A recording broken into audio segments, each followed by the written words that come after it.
તો અભિનંદન પ્રસ્તાવની અંદર કિરીટ પટેલનું પણ નિવેદન, તેમણે પણ આ અંગે નિવેદન આપ્યું છે। રામ મંદિર દરવાજા ખોલવાની શરૂઆત કોંગ્રેસ સરકારે કરી હતી તેવું કહ્યું છે કિરીટ પટેલે।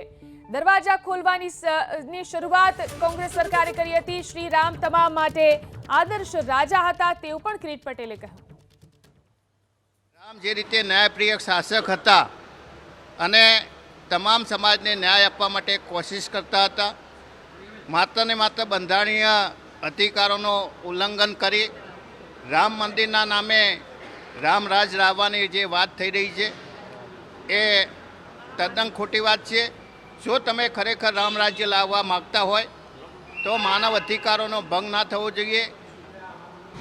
બંધારણીય રીતે વિરોધ પક્ષને જે અધિકારો મળ્યા છે અધિકારો મળવા જોઈએ અને પોલીસ કે સત્તાનો દુરુપયોગ કરી અને ઈડી કે સીબીઆઈનો જે રીતે દુરુપયોગ થઈ રહ્યો છે એ સાચા અર્થમાં રામરાજ્ય નથી। જો તમે રામ મંદિર બનાવી અને રામ રાજ્ય ખરા અર્થમાં સ્થાપિત કરવા માગતા હોય તો ચોક્કસ અમે એને સમર્થન કરીશું।